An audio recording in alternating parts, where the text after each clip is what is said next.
Officer Colby Bryan with the Kansas State University Police Department. I do appreciate you guys taking time every day to do safety and security in the U.S. So let's go over today's agenda. Today's agenda is discussing the Kansas State Police Department, services to know about, crime prevention safety tips, concealed carry on campus, which won't apply to most of you, but it's a good resource to have, as well as resources on campus. The mission statement of the Kansas State University Police Department is to preserve a safe campus environment where diverse social, cultural, and academic values are allowed to develop and to prosper. A little bit about the Kansas State University Police Department is we are located at 1701 North Manhattan Avenue, the old Hoffland Stonehouse. K-State Police Department always has patrol officers on duty 24/7 throughout any holiday, sun, rain, snow, sleet, shine, we are there. We also have dispatchers, security officers, which work mostly at night, and then occasionally we have student security officers or various student employees. We also have a new position, which is our clerk, our administrative clerk, and if you were to come through Monday through Friday, 8 to 5, any of those times, there will most likely be a front desk window worker. That will be our clerk. She'll be more than happy to talk to you and direct you to wherever services you might need. Services provided by the K-State Police Department are, we have officers in SUVs patrolling all the time.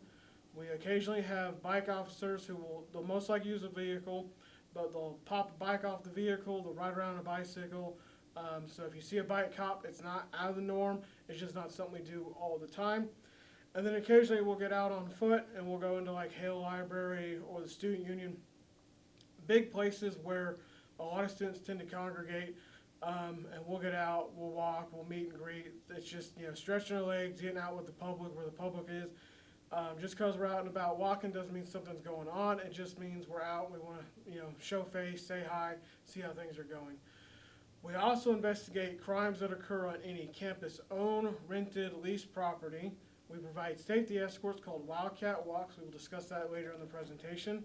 We also provide safety training classes to the campus community, such as theft prevention training, ALICE training, which is active shooter, active violence training, which is really good, impaired/distracted driver workshop. So that's a really good class. We'll show up, we'll talk about how alcohol affects the system, what symptoms of impairment are, what we look for investigating a DUI or somebody driving under the influence of something.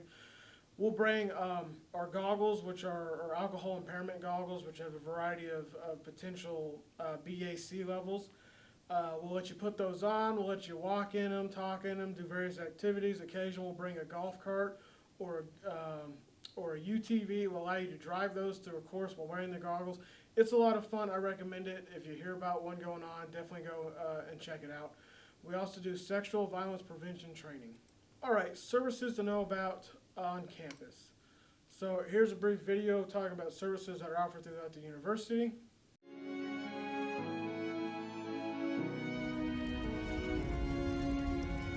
Hi, I'm a student here at K-State, and I want to give you a quick overview of Kansas State University's emergency notification system. This system, known as K-State Alerts, is used to communicate important emergency information quickly to the university community. This is done as yet another way to ensure the safety of every student, faculty, and staff here on campus. When situations occur, K-State has many informational dissemination tools at its disposal. Traditional tools such as automated phone calls, police public address systems, special staff radios, campus bells, and tornado warning sirens. Newer tools that K-State can also use include text messaging to cell phones, broadcast emails to all K-State email accounts, posting to the K-State website, and the newly implemented alert boxes. These K-State alert boxes, also known as beacons, emit an audible alarm, have flashing lights, and display important information to keep all informed, as well as to offer instructions and what action to take if needed. With all of these different tools readily available, it's easy to see that K-State safety has everyone covered.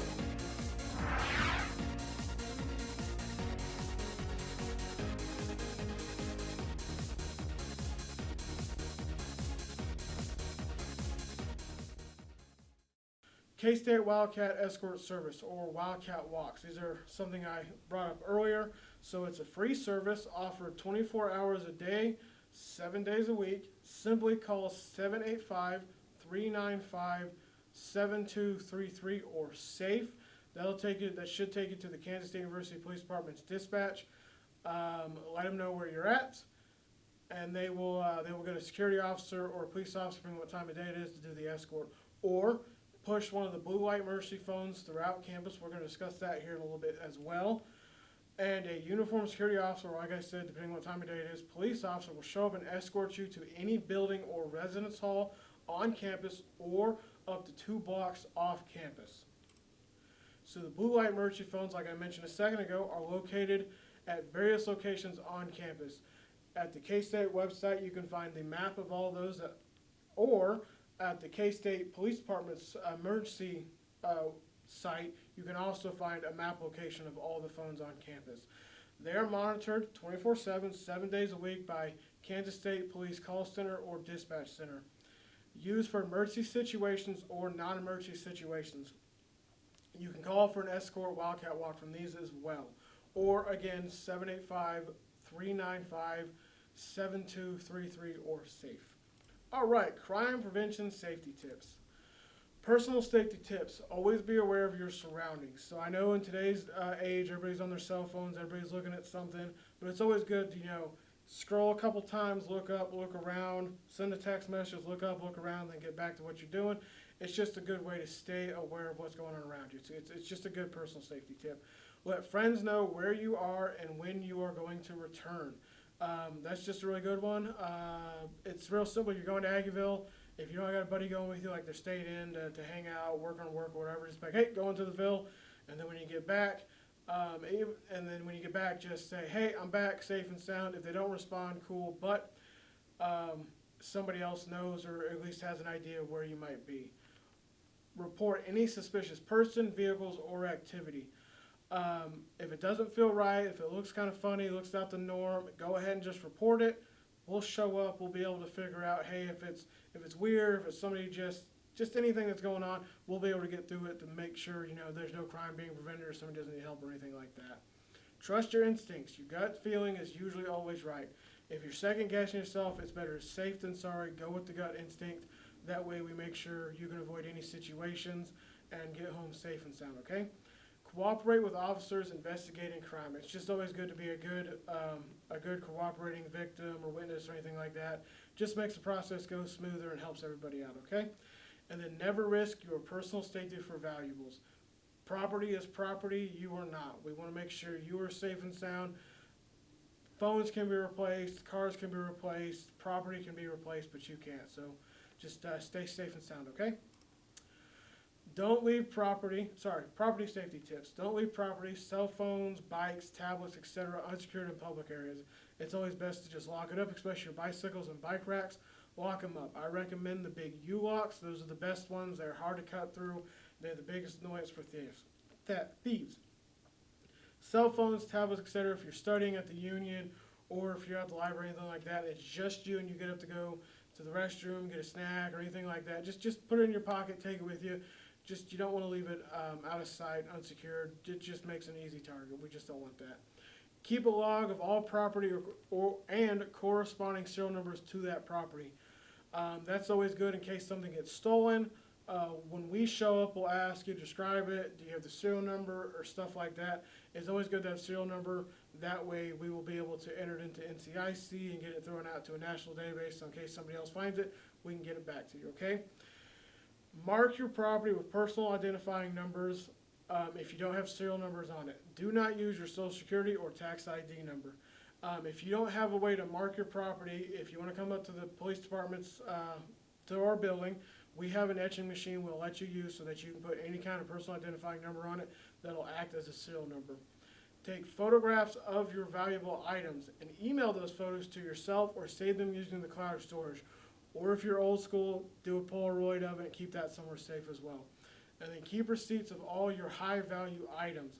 That way, if they were to get stolen, when we show up, we'll most likely ask you your receipt or the value of the items. Those receipts will be able to give us serial numbers and value of what you paid for the items. So that way we can get all that stuff recorded into the report. It's just good information for us to have. And then scam safety tips. These are pretty good. Keep important identifying documents secured. Passports, ID cards, tax ID cards, or social security cards.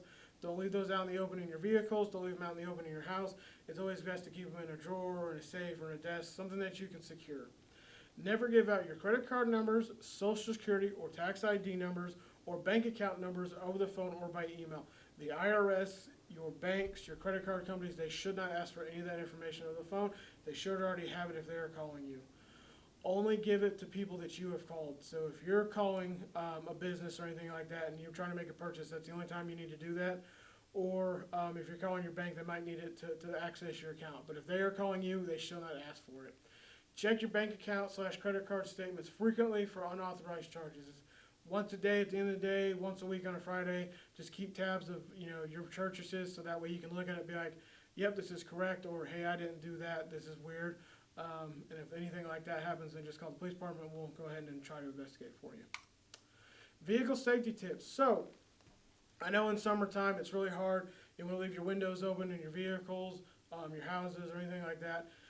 You got to roll them up because an open window is a good target for anybody trying to break into your vehicle or get into your vehicle. It's just a good tip just to roll them up. I know it sucks when it's super hot, but it's a good safety tip. Always lock your doors.